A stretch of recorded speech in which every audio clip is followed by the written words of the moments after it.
righty, I'm Bruce St. James. She's Pamela Hughes. He's Rob Hunter. And here are the stories everyone's talking about on a Funky Friday. We call it The Playlist. Track 1. Well, the GOP were back at it last night. Thankfully, I think this is the last debate we're going to have for a while. Debate number 38 of them. I don't know. Newt, the new front-runner, had to fend off attacks from most of the other candidates. Amazingly, Rick Perry said he hopes to be and compared himself to the Tim Tebow of the Iowa caucus, which I don't know exactly what he meant by that. And there was actually a little bit of back and forth and some substance regarding what we should do with Iran and what they individually would do about the problem of Iran. Yeah, Iran, is it a problem? Sure, but I think that these debates just keep continuing to get away from what people actually care about. And then you've got candidates like Rick Perry, who's just trying to make a name for himself, just keep trying desperately by saying he wants to be the Tim Tebow of the Iowa caucus. Come on, guys. And that was the headline I first saw out of last night's debate, was the Rick Perry line. So once again, the media is trying to find, and those websites are trying to find, that one thing they can latch onto, and apparently Iran, whatever, monetary policy, boring, tax policy, economy, who cares? Tim Tebow, you got it, man. Yeah. Track 2. Guys, charter schools, they may be the wave of the future. More and more students are actually attending charter schools than ever before.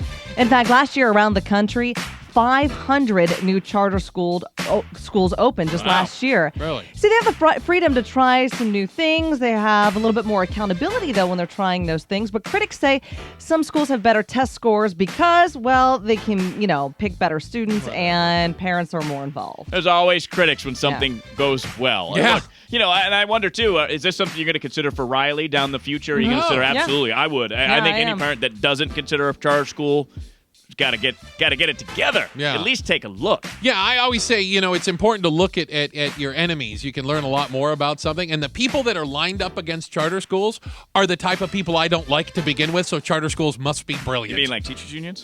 Ouch. Track 3. All right, Sheriff Joe's fighting back against all that reporting that came out yesterday. The Department of Justice said he was basically, what did they say, unconstitutionally policing? Yeah. So Aparo said, look, I'm not going to change a thing. They can come after me. They can do whatever they want. This is a witch hunt. This is Obama and his merry men. That's all this is. The other thing the sheriff lost yesterday is that 287 agreement that allowed some of his officers in the MCSO to process illegal immigrants. Can't do that anymore. I'm not cheering for the sheriff. I'm not cheering against the sheriff. I hope at the end of the day we have an understanding and an agreement amongst each other that we have an expectation of what the sheriff is supposed to do, and he does it to the letter of the law. That's all I want. Is that so hard these days? Yeah, well, it seems to be harder and harder these days, Bruce. But, the sheriff has said that he's not going to change a whole lot. He's still going to, follow the law and do what he's done before. So I don't know what that means. He's got 60 days to lay out that plan for the Justice Department if he chooses to. And if not, it goes to court. So if it does go to court, we might see, is it policy or is it politics? Yeah. Track 4.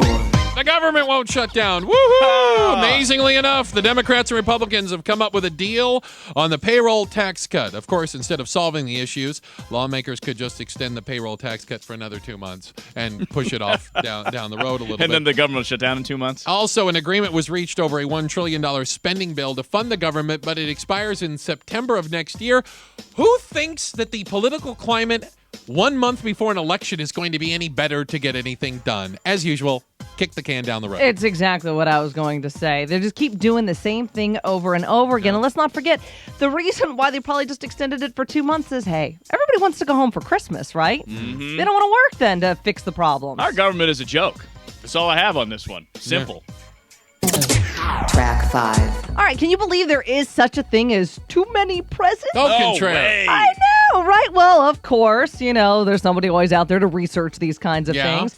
And they say if you want an expensive gift, an expensive holiday gift to make a really big splash, only give that gift. Don't muddy it up with a couple other stocking stuffers or things along those lines. Really? Because they say we average all gifts together. We do. So if you get one big gift and two small ones, well, then you're averaging them out a lot less. It's a medium but if you gift. get one big gift, well, then you just got that padow factor going on. Okay. Look, I say it again. I don't care to get any gifts. It doesn't. I'm not looking. Oh, Like, come I can't wait on. to, woo. Look, I don't need anything. I'm okay. I don't have a lot. I like but I got presents. enough. Rob and I are the same way. I tell everybody, dudes. don't get me anything that you can buy in a store. Pamela wants a blue box. If you found something in a store Or a Coach bag. that you think you're going to buy me, I probably have already bought it myself, or I don't want it. Those are the only two options. Yeah, this is silly. Track 6. So, have you guys heard enough Jerry Sandusky excuses yet? Look, we heard today that Mike Yeah. McQuarrie is testifying. Yeah. He actually did see, and this is in court, he did see, Yes, sexual, what witness. do they call it? Something extremely sexual going on with a Yeah, 10-year-old child back in good. 2002. Well, get this.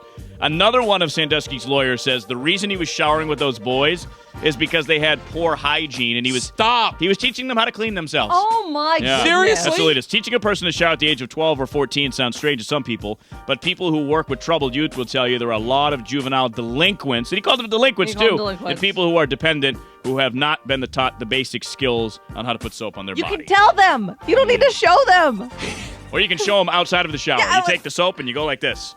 I can only assume at this point that the goal is to argue insanity, because this is the craziest defense you've ever heard for sexual abuse in your life. He's going to plead insanity. You think it's bad enough when Jerry Sandusky opens his mouth every time it seems like he sticks his foot Yeah. in it. His lawyer is doing the Yeah, same worse, exact thing. Yeah. My gosh. Wow. Well, that is the playlist. 9:30, 10:30, and 11:30. What we do is get you caught up on the stories that people are talking about. For a Friday, that's a lot of stories. We got them in there. It's the playlist. Thank you for joining us for it today.